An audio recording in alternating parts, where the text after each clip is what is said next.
നമുക്ക് ചിന്താവിഷയമായി 26-ാം സങ്കീർത്തനം 7-ാം വാക്യമാണ്. ശരിയല്ലേ? ഞാൻ ആ സങ്കീർത്തനം ഒന്ന് വായിക്കാം. എല്ലാവരുടെ കയ്യിലും വേദപുസ്തകം ഉണ്ടായിരിക്കും എന്ന് ഞാൻ പ്രതീക്ഷിക്കുന്നു. യഹോവേ, എനിക്ക് ന്യായം പാലിച്ചു തരണമേ. ഞാൻ എൻ്റെ നിഷ്കളങ്കതയിൽ നടക്കുന്നു. ഞാൻ ഇളകാതെ യഹോവയിൽ ആശ്രയിക്കുന്നു. യഹോവേ, എന്നെ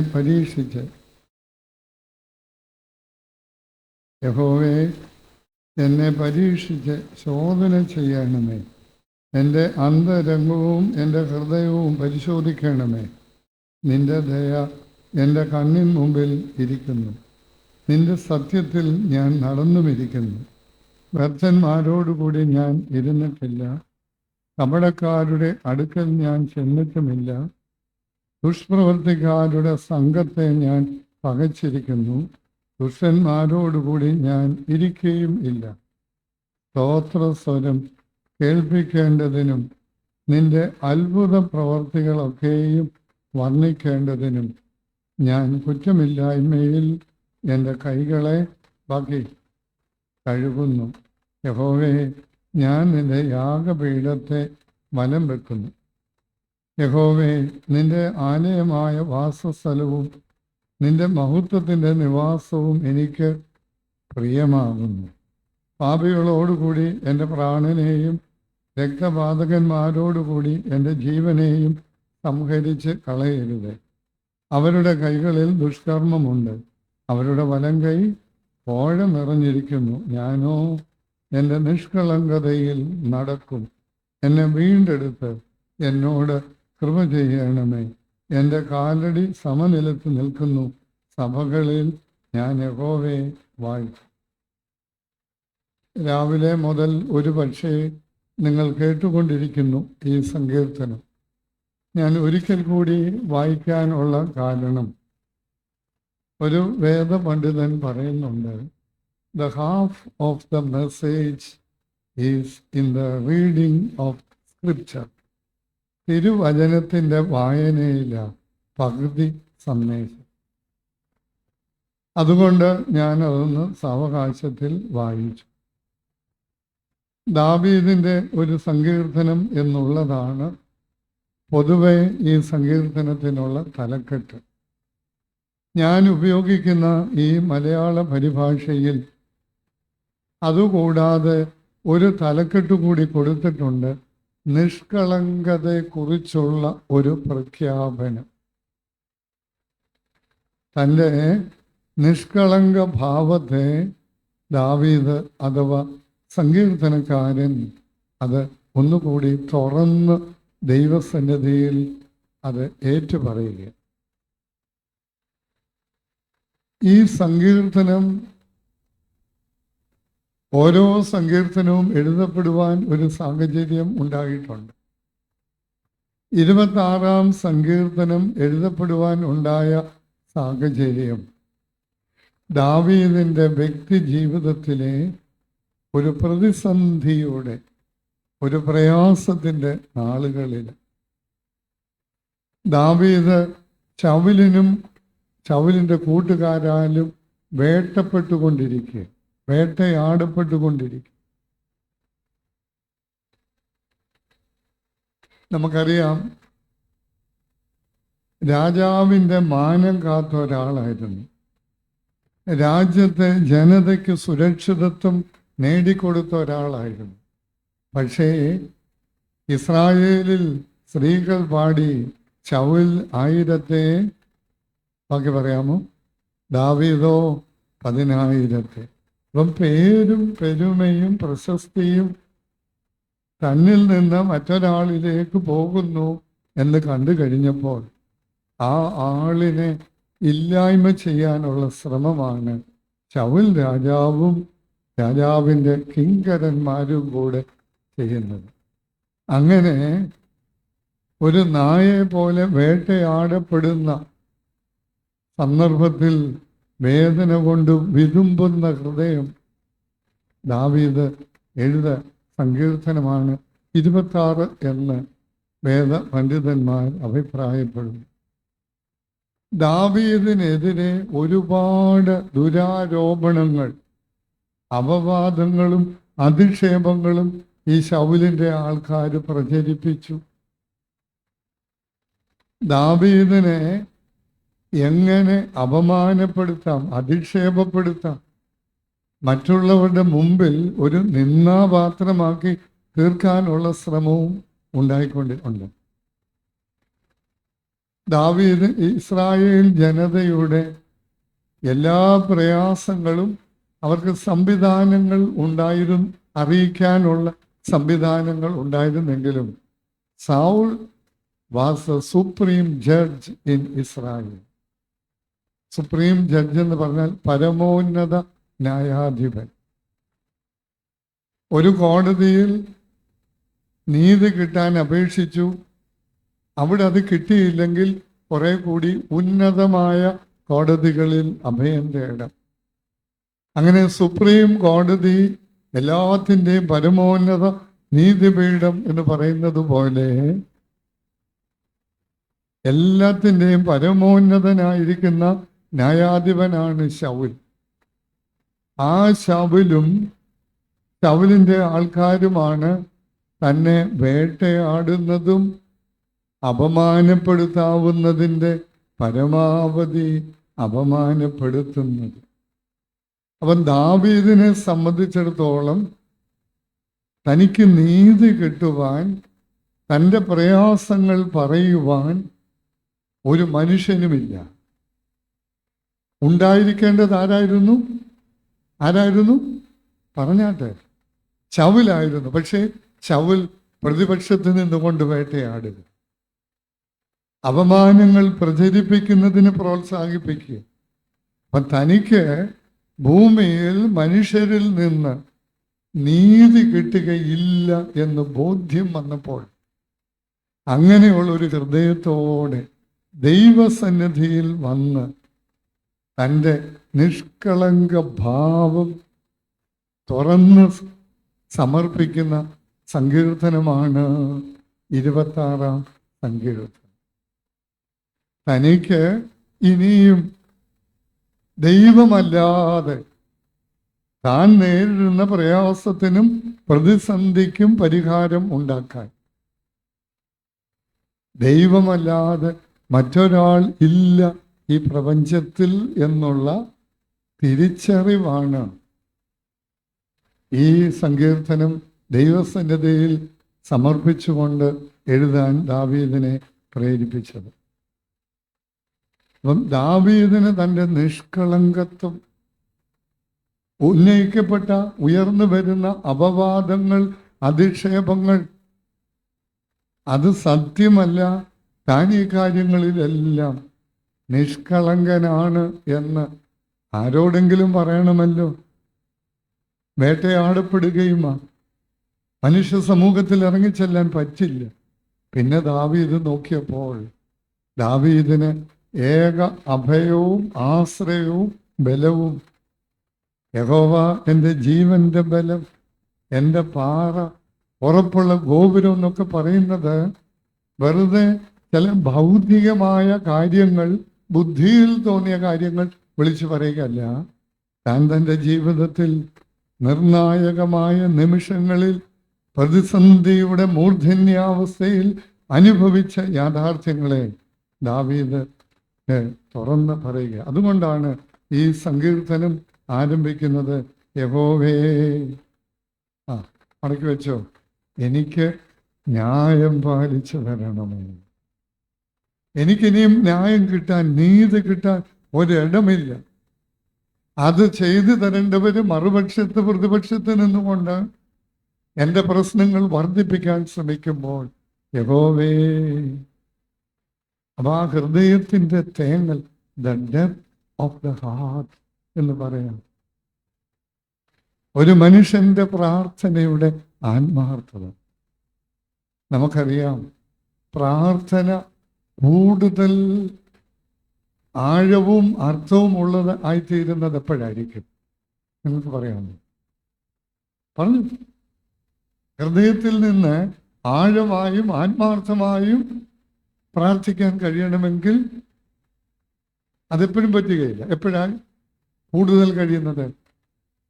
വേദനയുടെ, തിരസ്കരണത്തിൻ്റെ, നൊമ്പരങ്ങളുടെ, പ്രതിസന്ധികളുടെ നാടുകൾ. അതുകൊണ്ടാണ് ദാവീദ് എനിക്ക് ന്യായം പാലിച്ചു തരണം. I have nobody else to get justice. നീതി കിട്ടാൻ അവിടുന്നല്ലാതെ എനിക്കാരുമില്ല. ഞാൻ എൻ്റെ നിഷ്കളങ്കതയിൽ നടക്കുന്നു.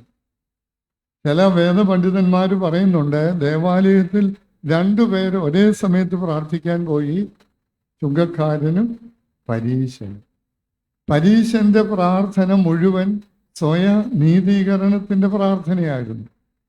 ദാവീദ് സ്വയം നീതീകരണം നടത്തുക അല്ലേ എന്നുള്ള ചോദ്യങ്ങൾ ചോദിക്കുന്നവരുണ്ട്. അല്ല, മറുവശത്ത് നുറുങ്ങിയ, വേദനിക്കുന്ന, നൊമ്പരപ്പെടുന്ന ഹൃദയത്തിൻ്റെ ഒരു തേങ്ങലാണ്.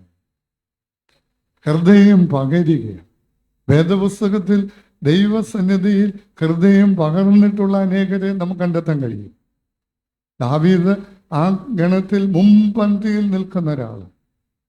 ഹൃദയം പകരുക, ഭാരം ഇറക്കി വെക്കുക.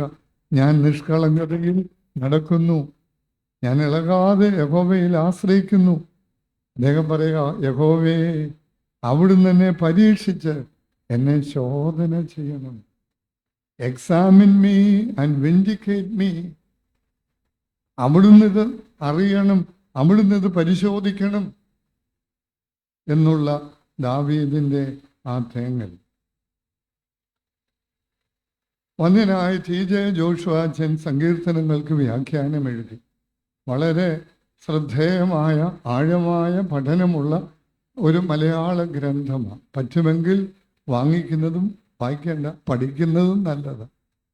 അതിൻ്റെ അകത്ത് അച്ഛൻ പറയുന്നു, 26-ാം സങ്കീർത്തനം ഒരു പ്രാർത്ഥനാ സങ്കീർത്തനമാണ്. ശത്രുക്കൾ തനിക്കെതിരെ ആരോപണങ്ങളും ആക്ഷേപങ്ങളും ഉയർത്തിയ പശ്ചാത്തലത്തിൽ സങ്കീർത്തനക്കാരൻ ദേവാലയത്തിൽ വന്ന് തൻ്റെ നിരപരാധിത്വം വിളിച്ചു പറയുക. അപ്പം വേറൊരു കൂട്ടം വേദപണ്ഡിതന്മാർക്ക് സംശയമുണ്ടായി. ദാവീദല്ലല്ലോ ആരാ ദേവാലയം പണിത്? ആരാ ദേവാലയം ആദ്യം പണിതത്? ശലോമോന. വട്ടം കൂട്ടിയതേ ഉള്ളൂ, പണിയാനുള്ള ഭാഗ്യം കിട്ടിയത് ശലോമോനായിരുന്നു. അപ്പം ദാവീദ് ദേവാലയം പണിയാതെ ഏത് ദേവാലയത്തിൽ പോയി പ്രാർത്ഥിച്ചു? യെരൂശലേം ദേവാലയമായി പണിയപ്പെട്ടിരുന്നില്ല എങ്കിലും ദാവീദിന്റെ കാലത്തും ആരാധനയ്ക്ക് ഇടമുണ്ടായിരുന്നു, ആരാധനയുണ്ടായിരുന്നു, സംവിധാനം ഉണ്ടായിരുന്നു. പക്ഷേ ശലോമോൻ രാജാവ് പണിത ആ ഒരു യെരൂശലേം പോലെ ആയിരുന്നില്ല എങ്കിൽ പോലും അവിടെ ഒരു ആരാധനാ സൗകര്യം ദാവീദിന്റെ കാലത്ത് ദേവാലയമില്ലായിരുന്നു എങ്കിലും, ഔദ്യോഗികമായി ദേവാലയമില്ലെങ്കിലും they had a place to worship and they had the worship. ആരാധനയുണ്ടായിരുന്നു, ആരാധനയ്ക്കൊരു ഇടമുണ്ടായിരുന്നു. അതുകൊണ്ട് ദാവീദിന്റെ കർത്തൃത്വം ഈ സങ്കീർത്തനത്തിന് നിഷേധിക്കാൻ പറ്റില്ല എന്ന് വേദപണ്ഡിതന്മാർ പറയുന്നു. ഞങ്ങൾ കേട്ട് കാണുമായിരിക്കും. ഓർത്തഡോക്സ് ആരാധനയിൽ, പ്രത്യേകിച്ച് നമ്മുടെ കുർബാനയുമായി ബന്ധപ്പെട്ട് ഉപയോഗിക്കപ്പെടുന്ന ഒരു സങ്കീർത്തനമാണ് 26-ാം സങ്കീർത്തനം.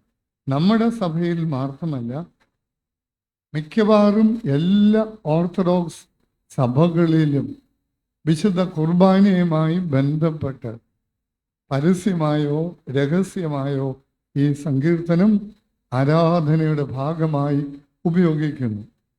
ബൈസന്റൈൻ ഓർത്തഡോക്സ് സഭകൾ, നമ്മൾ ഏത് ഗണത്തിലാണ് പെടുന്നത്? ഓറിയന്റൽ ഓർത്തഡോക്സ് സഭ, ബൈസന്റൈൻ ഗ്രീക്ക് സഭ, റഷ്യൻ സഭ തുടങ്ങിയ സഭകളിൽ അവരും ഈ സങ്കീർത്തനം ഉപയോഗിക്കുന്നുണ്ട്. എല്ലാ ഓർത്തഡോക്സ് സഭകളും ഉപയോഗിക്കുന്നുണ്ട്. പക്ഷേ അവരിത് ഉപയോഗിക്കുന്നത് കാർമികൻ അംശവസ്ത്രം ധരിച്ച ശേഷം കൈ കഴുകുന്നുണ്ട്. അവരുടെ ബൈസന്റിയൻ പാരമ്പര്യത്തിൽ. അപ്പോൾ ഈ സങ്കീർത്തനം പ്രത്യേകിച്ച് 6-ാം വാക്യം ചൊല്ലുന്നുണ്ട്.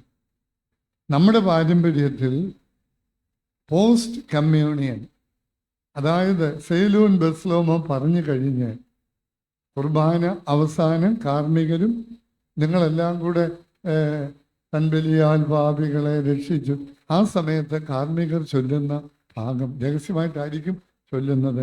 അവിടെ 26-ാം സങ്കീർത്തനം ചൊല്ലുന്നുണ്ട്.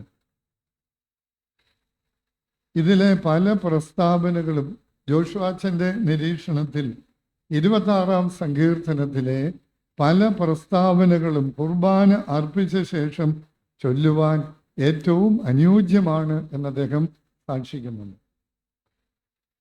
സ്വയ നീതീകരണത്തിൻ്റെ ഒരു ധ്വനിയല്ല. ഞാൻ നിഷ്കളങ്കതയിൽ നടക്കുന്നു, ദുഷ്ടന്മാരുടെ അടുക്കൽ ഞാൻ പോയില്ല, അങ്ങനെയൊക്കെ ഉള്ളത് പറയുമ്പോൾ ഒരു ആത്മാർത്ഥമായ ഒരു ഏറ്റുപറച്ചിലിൻ്റെ സങ്കീർത്തനമാണ് ഇത് എന്ന് നമുക്ക് ബോധ്യമാണ്. തൻ്റെ നിരപരാധിത്വവും നിഷ്കളങ്കതയും ദൈവസമക്ഷം തുറന്ന മനസ്സോടെ, 2 കാര്യങ്ങൾ, തൻ്റെ നിരപരാധിത്വവും, ഞാനൊരു വാക്കുകൂടി പറഞ്ഞു, നിഷ്കളങ്കതയും ദൈവസന്നിധി. ഞാൻ ഈ പറയുന്നത് മനസ്സിലാക്കാൻ ബുദ്ധിമുട്ടുണ്ടോ? ഉണ്ടെങ്കിൽ പറയണേ. ഇല്ല. പക്ഷെ നിങ്ങളുടെ ഇരിപ്പ് കണ്ടിട്ട് are you all right? All right, very good, I appreciate. പുതിയ നിയമത്തിൽ നേരിട്ട് ഈ സങ്കീർത്തനം ഉദ്ധരിക്കപ്പെടുന്നില്ല എങ്കിലും പുതിയ നിയമത്തിൽ പല ഭാഗത്തും ഈ ആശയങ്ങൾ കണ്ടെത്താൻ കഴിയും എന്ന് വേദപണ്ഡിതന്മാർ, നോട്ട് ഡയറക്റ്റ് കൊട്ടേഷൻ, നേരിട്ട് ഉദ്ധരിക്കപ്പെടുന്നില്ലെങ്കിലും 26-ാം സങ്കീർത്തനത്തിൻ്റെ ആശയങ്ങൾ പുതിയ നിയമത്തിൽ അപ്പസ്തോല പ്രവൃത്തികളിലും പൗലോസ് അപ്പസ്തോലൻ്റെയും പത്രോസ് ശ്ലീഹായുടെയും ലേഖനങ്ങളിലൊക്കെ ഈ ആശയങ്ങൾ കാണാനായിട്ട് കഴിയും. ഈ സങ്കീർത്തനം, 26-ാം സങ്കീർത്തനം എത്ര വാക്യങ്ങളുള്ള സങ്കീർത്തനമാണ്? രാവിലെ മുതൽ കേൾക്കുന്നില്ലേ? 12 വാക്യങ്ങളുള്ള ഈ സങ്കീർത്തനം 3 ഭാഗമായിട്ട് തിരിക്കുന്നു. 1 മുതൽ 3 വരെയുള്ള വാക്യങ്ങളെ പ്രേയർ ഫോർ ഹെൽപ്പ്, സഹായത്തിന് വേണ്ടിയുള്ള അപേക്ഷ അഥവാ അഭ്യർത്ഥന. 1 മുതൽ 3 വരെയുള്ള വാക്യങ്ങൾ തുല്യമായിട്ടല്ല 3ആയിട്ട് വിഭജിക്കുന്ന, വ്യത്യസ്ത വേരിയേഷൻ ഉണ്ട്. 4 മുതൽ 6 വരെയുള്ള വാക്യങ്ങളിൽ റിവീലിംഗ് ദ ട്രൂത്ത്ഫുൾനെസ്, തൻ്റെ ജീവിതത്തെ സംബന്ധിച്ച സത്യം ദൈവസന്നിധിയിൽ വെളിപ്പെടുത്തുക. കാരണം ദാവീദിൻ്റെ ബലവും ശക്തിയും കോട്ടയും അഭയവും എല്ലാം യഹോവയായിരുന്നു, ദൈവമായിരുന്നു. അതുകൊണ്ട് തൻ്റെ എല്ലാ പ്രയാസങ്ങളും അവസ്ഥകളും ദൈവസന്നിധിയിൽ തുറന്ന മനസ്സോടെ, അങ്ങനെയൊക്കെ പറ്റുമോ? ദൈവസന്നിധിയിൽ തുറന്ന മനസ്സോടെ, ഒരു സ്വകാര്യ സംഭാഷണമാണ്, തുറന്ന മനസ്സോടെ ദൈവത്തോട് പറയുക. 7 മുതൽ 12 വരെയുള്ള ഭാഗത്ത് തൻ്റെ അഭ്യർത്ഥന തുടരുന്നു. ഇതിൽ ആരാധന അർപ്പണത്തിൻ്റെ ആത്മാവും ദൈവത്തിൻ്റെ രക്ഷാകരമായ പദ്ധതിയോടുള്ള പ്രതിബദ്ധതയും ഈ സങ്കീർത്തനത്തിൽ അന്തർലീനമായിട്ടുണ്ട്. ആരാധന അർപ്പണത്തിൻ്റെ ആത്മാവ്, the spirit of A thanks giving, നന്ദി അർപ്പിക്കുക, ആരാധന അർപ്പിക്കുക. അതുപോലെ ദൈവത്തിൻ്റെ രക്ഷാകരമായ പദ്ധതിയോടുള്ള പ്രതിബദ്ധതയും. ചരിത്രപരമായ പല കാര്യങ്ങൾ ഓർക്കുക മാത്രമല്ല, ബലിപീഠത്തിൻ്റെ അടുത്തേക്കാണ് ചെല്ലുന്നത്. തൻ്റെ എല്ലാ ഭാരങ്ങളും പ്രയാസങ്ങളും ഒരു കുഞ്ഞ് അതിൻ്റെ പിതാവിനോട് തുറന്ന മനസ്സോടെ മറച്ചു വെക്കാതെ പറയുന്നത് പോലെ അത് ദാവീദിന് പറയാനുള്ള ഒരിടമാണ് ദേവാലയവും പ്രത്യേകിച്ച് ബലിപീഠത്തിൻ്റെ സന്നിധാനവും. കണ്ടില്ലേ, ദാവീദ് എത്ര ബഹുമാനത്തോടെ, എത്ര ആദരവോടെയാ, ഭക്തിയോടെയാ ദൈവത്തിൻ്റെ ആലയത്തെയും ബലിപീഠമുള്ള ഇടത്തെയും കാണുന്നത്. വ്യക്തി ജീവിതത്തെ ഈ ബലിപീഠവുമായിട്ട് ബന്ധിപ്പിക്കുക. എല്ലാം ദൈവസന്നിധിയിൽ സമർപ്പിക്കുന്നു എന്നതിൻ്റെ ഒരു ആത്മീയ പ്രഖ്യാപനവുമുണ്ട്. എത്രമാത്രം ഗൗരവത്തോടും ഭയത്തോടും ഒരുക്കത്തോടും കൂടിയാണ് ഞാൻ അടിവരയിടാൻ ആഗ്രഹിക്കുന്ന 26-ാം സങ്കീർത്തനം ആമോസിന് എത്രമാത്രം ബാധകമാണ്, ആപ്ലിക്കബിൾ, പ്രായോഗികമാണ് എന്നുള്ളതാണ് ഞാൻ ഇനി പറയാൻ പോകുന്നത്. ദാവീദിനെ സംബന്ധിച്ചിടത്തോളം ആരാധന നടക്കുന്ന ഇടം എന്ന് പറയുന്നത് most precious place in his life, തൻ്റെ ജീവിതത്തിലെ ഏറ്റവും വിലപ്പെട്ട ഒരു ഇടം. അങ്ങനെയുള്ള ഒരു ഇടത്തിലേക്ക് ദാവീദ് കടന്നു വരുന്നത് 3 ആത്മാവിലാണ്. വിത്ത് സീരിയസ്നെസ്, ഗൗരവത്തോടെ, വിത്ത് ഫിയർ, ഭയത്തോടെ, മൂന്നാമതൊരു വാക്കൂടെ ഉണ്ട്, ഒരുക്കത്തോടെ.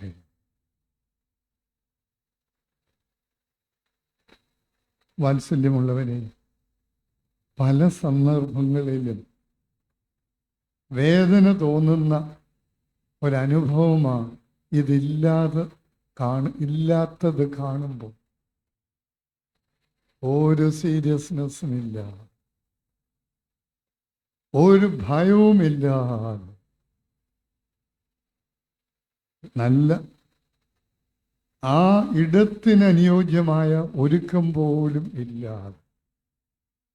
ഒരുക്കം എന്നുള്ളത് ഞാൻ പറയുന്നത് ശരീരത്തിൻ്റെയും ആത്മാവിൻ്റെയും മനസ്സിൻ്റെയും, ഇൻക്ലൂഡിങ് ദ ഡ്രസ്.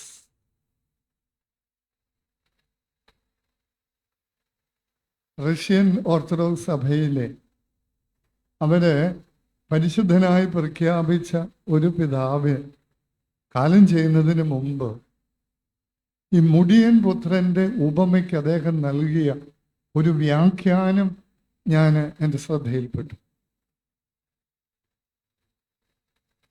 ഈ മടങ്ങി വരുന്ന മകന് വേണ്ടി ഈ പിതാവ് ഒരു വലിയ സദ്യ ഒരുക്കുന്നുണ്ട്.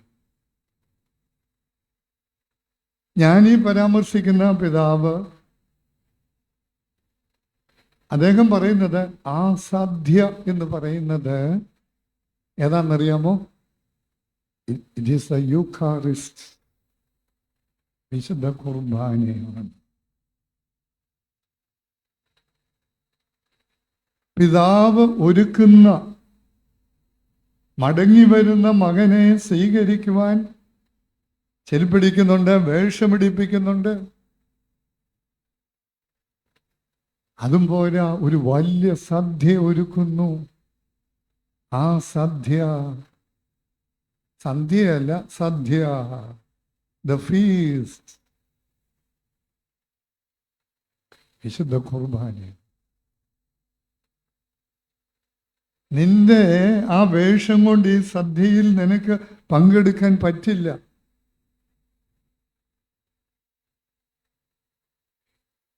അതുകൊണ്ട് വിശേഷ വസ്ത്രം അവനെ ധരിപ്പിക്കുന്നു. അവിശേഷ വസ്ത്രം എന്നുള്ളതിന് ആ പിതാവിൻ്റെ വ്യാഖ്യാനം ഈ സദ്യക്ക് അനുയോജ്യമായ വേഷമാണ്. The dress most fitting to the feast. നിങ്ങൾ എത്യോപ്യൻ സഭയിൽ നിന്ന് ഇന്ത്യയിൽ പഠിക്കാൻ വന്ന കുട്ടികൾ ആണ്ടിലൊരിക്കൽ ഇന്ത്യയുടെ പല ഭാഗത്ത് പഠിക്കാൻ വന്നവർ പരുമലയും ഇവിടെയൊക്കെ വരുന്നുണ്ട്. അവർ പള്ളിയിൽ വരുമ്പം എല്ലാവരും ഒരു വെള്ള തുണി കൊണ്ട് മൊത്തം പൊതിഞ്ഞ അവർ കുർബാനയിൽ സംബന്ധിക്കുന്നതും കുർബാനയിൽ അനുഭവിക്കുന്നതും. അതിനവർക്കുള്ള വ്യാഖ്യാനം, മാമോദീസ സ്വീകരിച്ച എല്ലാവർക്കും മഹത്വത്തിൻ്റെ വസ്ത്രം കൊടുത്തു, ഗാർമെന്റ് ഓഫ് ഗ്ലോറി. അതിൻ്റെ ഒരടയാളമാണ്. പിന്നെ രാജകീയ ഭോജനം അനുഭവിക്കുക, കർത്താവിൻ്റെ തിരുശരീര രക്തങ്ങൾ അനുഭവിക്കുക. അതിന് നമ്മുടെ സാധാരണ വേഷം പോരാ, അനുയോജ്യമായ ഒരു വേഷം വേണം. എവിടുന്നെങ്കിലും എന്തെങ്കിലും രാവിലെ പോകാൻ നേരം കിട്ടുന്നതും എടുത്തിട്ട്, അതുപോലെ ഇത്രയും അലസതയോടെ അനാസ്ഥയോടെ കുർബാന അനുഭവിക്കുന്ന വേറൊരു സമൂഹവും പൗരസ്ത്യ സഭകളിൽ നമ്മളല്ലാതെ വേറെ കാണില്ല. ഒരു ടീഷർട്ടും ഇട്ട് വെള്ളം കണ്ടിട്ടില്ലാത്ത ഒരു പാൻറ്റും എടുത്തിട്ട് ഈ ടീഷർട്ടിലെ പടങ്ങളും എഴുത്തുകളും ഒക്കെ നമ്മൾ കുർബാനയോടുള്ള നമ്മുടെ അനാദരവായി മാറുക, ഡിസ്റെസ്പെക്റ്റ്. ഞാൻ തുറന്നു പറയട്ടെ, നിങ്ങൾക്ക് മുടി വളർത്താനോ ഏത് രൂപത്തിൽ അതൊക്കെ ഷേപ്പ് ചെയ്യാനോ നിങ്ങൾക്ക് സ്വാതന്ത്ര്യമുണ്ട്. പക്ഷേ ബലിപീഠത്തിൻ്റെ സന്നിധാനത്തിൽ നിൽക്കുമ്പോൾ അതിന് ചില നിയന്ത്രണങ്ങൾ വേണ്ടേ? എൻ്റെ സംശയമാണ്, എൻ്റെ നൊമ്പരമാണ്. വേണ്ടേ? ദാവീദിനെ ഭരിച്ചിരുന്ന 3 വികാരങ്ങൾ, സീരിയസ്നെസ്, ഗൗരവം, ഫിയർ. അത് സ്പിരിച്വൽ ഫിയറാണ്, ആത്മീകമായ ഭയമാണ്. ആൻഡ് പ്രിപ്പറേഷൻ, ഒരുക്കം. ഞാൻ സാധാരണ സ്ഥലത്തല്ല നിൽക്കുന്നത്.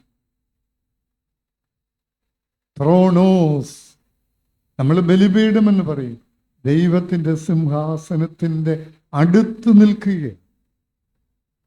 Standing very close to the throne of God. ദൈവത്തിൻ്റെ സിംഹാസനത്തോട് ചേർന്ന് നിൽക്കുക, കാർമ്മികരോട് ചേർന്ന് നിൽക്കുക. വേണ്ടേ ഒരല്പം സീരിയസ്നെസ്? വേണ്ടേ ഒരല്പം ഭയം? വേണ്ടേ ഒരല്പം ഒരുക്കം?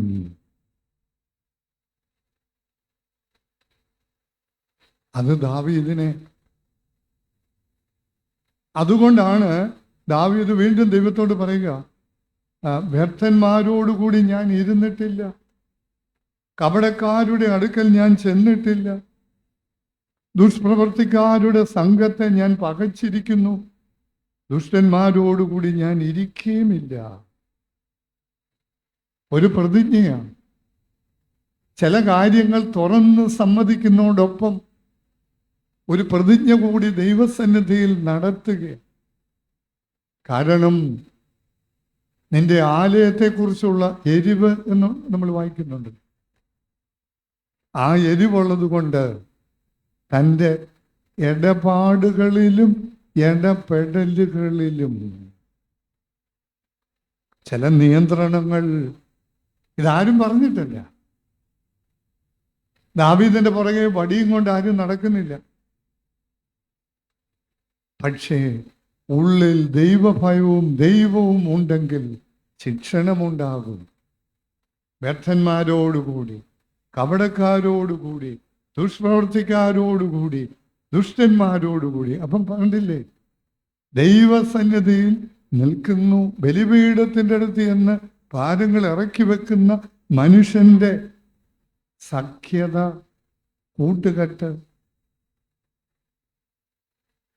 ചില തിരിച്ചറിവ്, സങ്കീർത്തനക്കാരൻ്റെ തിരിച്ചറിവും അനുബന്ധമായ ചില കാർക്കശ്യഭാവങ്ങളും. കാർക്കശ്യം എന്ന് പറഞ്ഞാൽ നിർബന്ധം. ബലിപീഠത്തിൻ്റെ അടുത്ത് ചെല്ലണം, ബലിപീഠത്തിൻ്റെ സന്നിധിയിൽ നിൽക്കണം. അങ്ങനെയുള്ള ഒരാളാണ് ഞാൻ. അതുകൊണ്ട് എനിക്ക് ചില ദൈവ സ്നേഹത്തിലും ഭയത്തിലും എനിക്ക് ചില നിയന്ത്രണങ്ങൾ വേണം. ബലിപീഠത്തിങ്കിലേക്ക് ചെല്ലേണ്ടവനും അവിടെ നിൽക്കേണ്ടവനുമാണ്. അതുകൊണ്ട് അതിന് അനുയോജ്യമല്ലാത്തവയിൽ നിന്നും അനുയോജ്യമല്ലാത്തവരിൽ നിന്നും അകലം പാലിച്ചിരിക്കണം എന്ന് ദാവീദിന് നിർബന്ധമുണ്ടായി. മനസ്സിലാകുന്നുണ്ടോ? ഉണ്ടോ? എന്താ ഞാൻ മനസ്സിലായെന്നൊന്ന് പറയാമോ? ബലിപീഠത്തിലേക്ക് ചെല്ലേണ്ടവനും അവിടെ നിൽക്കേണ്ടവനും ആകയാൽ അതിന് അനുയോജ്യമല്ലാത്തവയിൽ നിന്നും അനുയോജ്യമല്ലാത്തവരിൽ നിന്നും അകലം പാലിച്ചിരിക്കണം എന്ന് ദാവീദിന് നിർബന്ധമുണ്ടായിരുന്നു. ഓർത്തഡോക്സ് വിശ്വാസത്തിൽ 7-ാമത്തെ വാക്യം, നിന്റെ അത്ഭുതങ്ങളെ ഒക്കെയും വർണ്ണിക്കേണ്ടതിനെന്നാണ് നമ്മൾ ഉപയോഗിക്കുന്ന ബൈബിൾ സൊസൈറ്റിയുടെ മലയാള പരിഭാഷ. നോക്കിക്കേ, 7-ാം വാക്യം. നിന്റെ കിട്ടിയവർക്ക് വായിക്കാം. ഞാൻ കൈ കഴുകി യാഗപീഠത്തെ വലം വെക്കുന്നു, നിന്റെ അത്ഭുതങ്ങളെ ഒക്കെയും വർണ്ണിക്കേണ്ടതിന്. അങ്ങനൊരു വാക്യം. 6-ാമത്തെ വാക്യം. അത് ഓർത്തഡോക്സ് സ്റ്റഡി ബൈബിളിലും കത്തോലിക്ക സഭ ഉപയോഗിക്കുന്ന മലയാള പരിഭാഷയിലും കൊടുത്തിരിക്കുന്നത്. അത് ഞാൻ കത്തോലിക്ക സഭ ഉപയോഗിക്കുന്ന മലയാള പരിഭാഷ. ഞാൻ ഉച്ചത്തിൽ കൃതജ്ഞതാ സ്തോത്രമർപ്പിക്കുന്നു, അവിടുത്തെ അത്ഭുതകരമായ സകല പ്രവൃത്തികളെയും ഞാൻ പ്രഘോഷിക്കുന്നു. മലയാളത്തെക്കാൾ കറക്റ്റായിട്ടുള്ളത് ഈ പരിഭാഷയാണ് നമ്മളെ ഉപയോഗിക്കുന്നതിനേക്കാൾ.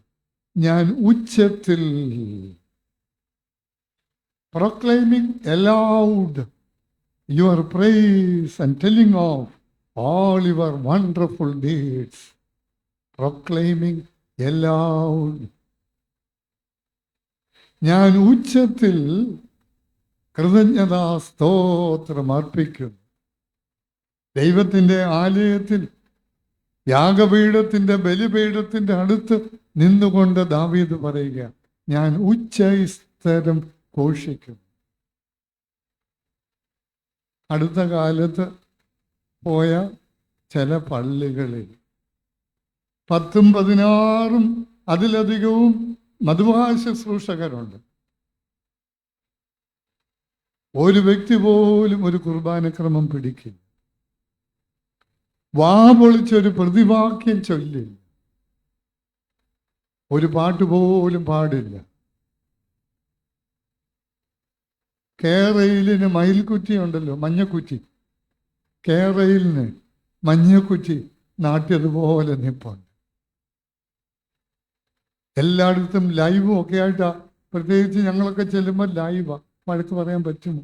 എങ്കിലും ഞാൻ രണ്ടും കൽപ്പിച്ച് രണ്ടിടത്ത് ഞാനങ്ങനെ പറയുന്നതല്ല. പക്ഷെ എനിക്ക് തീരെ നിവൃത്തിയില്ലാതെ പറയേണ്ടി വന്നു. എൻ്റെ മക്കൾ വാ പൊളിച്ചൊന്ന് ചൊല്ലും.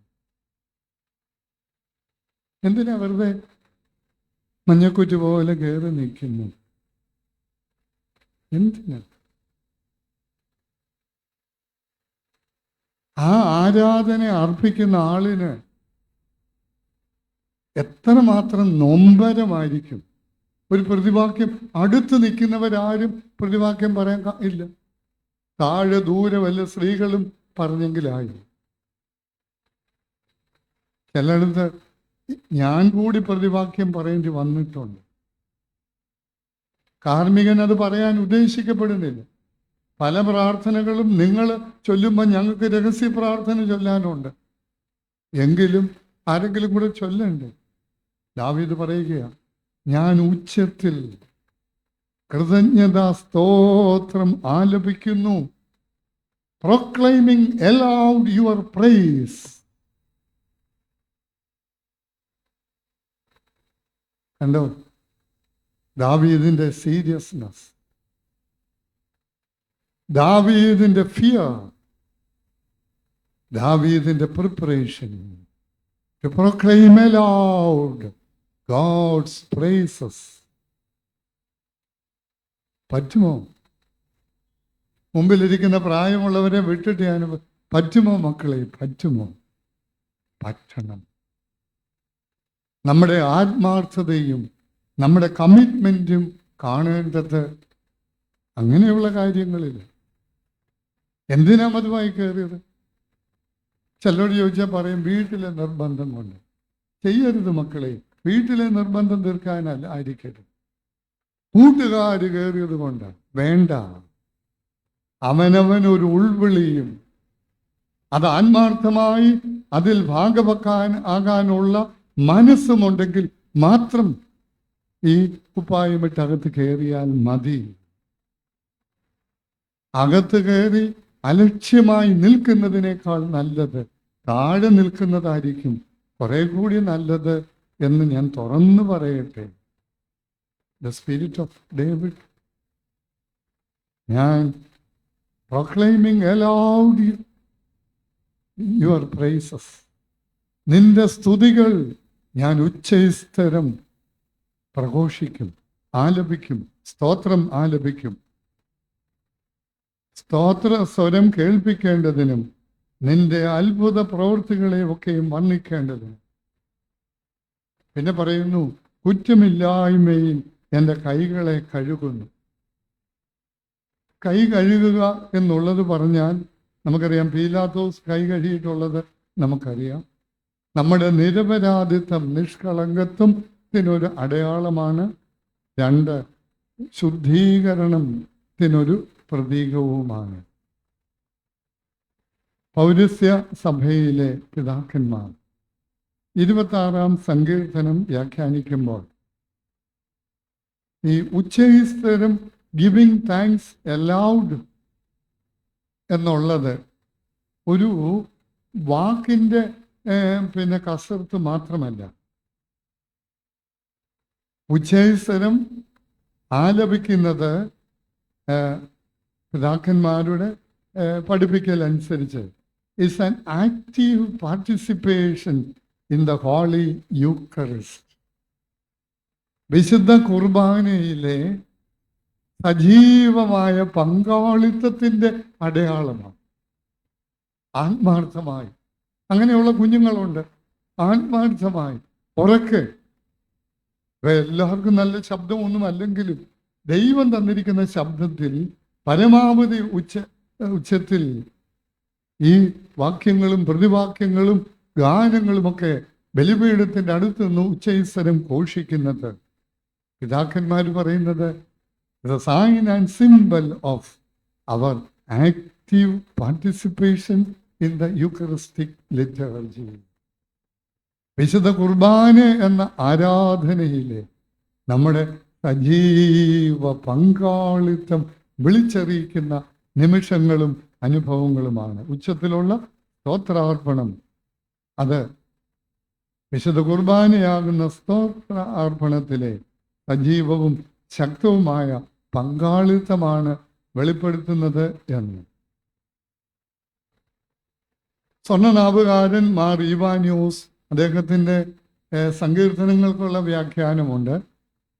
അതിനെ കുറിച്ചുള്ള ഒരു കുറിപ്പ് ഞാൻ കണ്ടത്, ഈ സ്തോത്രാർപ്പണം എന്ന് പറയുന്നത് കർത്താവിൻ്റെ മനുഷ്യാവതാരം, മരണം, പുനരുത്ഥാനം, സ്വർഗത്തിലേക്കുള്ള പ്രവേശനം തുടങ്ങിയ ആ രക്ഷാകരമായ പദ്ധതി നമ്മളതൊരു പ്രതിവാക്യമായിട്ട് ചൊല്ലുന്നുണ്ട്.